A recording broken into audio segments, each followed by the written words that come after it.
जिला अधिवक्ता संघ की तरफ से प्रत्याशियों और मतदाताओं के लिए एक मंच का आयोजन किया गया था, जिसमें प्रत्याशियों से एक ही सवाल पूछे गए लगातार कि आप ही क्यों, और इस पर अलग अलग अध्यक्ष और मंत्री के प्रत्याशी अपने अपने तरीके से अपने किए गए कार्यों और भविष्य में होने वाले अधिवक्ताओं के लिए किए गए वादों को गिना ही रहे थे।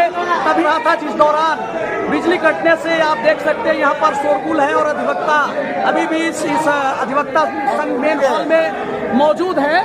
और आप ये तस्वीरें देख सकते हैं जहाँ पर तमाम अधिवक्ता साथी तमाम नारे लगा रहे हैं। इस तरह थोड़ी ना होगा। क्या कहना है आप लोगों का? ये जो आयोजन देखिए, इस तरह इतना अच्छा आयोजन था कि आम मतदाता को अपने अपने प्रत्याशियों के बारे में पता चलता है। पर इस तरीके का नहीं, जिस तरीके से मैं आपसे पूछना चाहता हूँ एक चीज, जिस तरीके से एक प्रश्न बड़ा अच्छा रखा गया था जो कि सामान्य प्रश्न था और सभी प्रत्याशियों के लिए बराबर था, ऐसे में क्या लगता है कि जो मतदाता है, आम मतदाता है, अधिवक्ता है, उसको प्रत्याशियों को जज करने में, उसको समझने में बहुत ही मदद करेगा ये मंच? ऐसा बहुत अच्छा प्रोग्राम था जी।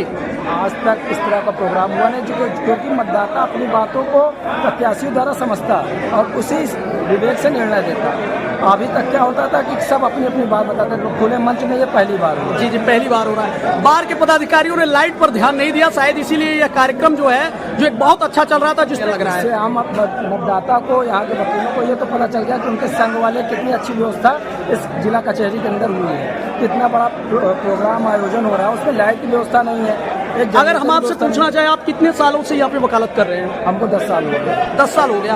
क्या देखते हैं जो नए अधिवक्ता आ रहे हैं, जूनियर अधिवक्ता आ रहे हैं, उन्हें विशेष तौर पर अध्यक्ष और मंत्री से क्या उम्मीद है? नहीं मिलती है। अगर कोई किसी को जानता है तब तो उसका काम होता है। अगर चुनाव तक तो सब नए अधिवक्ताओं के बारे में जानकारी लेते, उनको मोबिलाइज करते हैं, उसके बाद चुनाव खत्म हो जाता है, उसके बाद कोई पूछने वाला जूनियर अधिवक्ताओं को नहीं है। यानी विशेषकर एक बात, जो हम भी जूनियर है, 2 साल हमें भी हुआ प्रैक्टिस को, एक विशेष तौर पे बात आती, चाहे फैमिली कोर्ट हो या सिविल कोर्ट हो या फिर क्रिमिनल हो, ठीक है, सीनियर बताता है, लेकिन कुछ ऐसे जो हमने देखा यंग एडवोकेट्स आते हैं, उनके लिए बार बार बार के मन से ये कहा जाता है, भैया बार बार के मन से ये कहा जाता है कि हम यहाँ पर टीचिंग की व्यवस्था करेंगे। क्या भविष्य में प्रत्याशियों को इस एजेंडे को बढ़ाना चाहिए? कम से कम गाइडेंस होनी चाहिए बार की तरफ से, क्योंकि नए अधिवक्ता तो यहाँ सीखने के लिए आते हैं जी। जो न्यायालय से सीख लेते हैं, सीखते हैं, उसके बाद भी कुछ अलग सी व्यवस्था होनी चाहिए कि उनके जो भी परेशानी हो, जो भी मुकदमे की पैरवी में उनको समझ में नहीं आ रहा, एक गाइड करने वाला व्यक्ति होना चाहिए, जिससे हम भी हैं। ऐसा नहीं, यानी पानी बिजली और चीजें सेकेंडरी प्रायोरिटी हो सकती है, लेकिन फर्स्ट प्रायोरिटी है सीखना।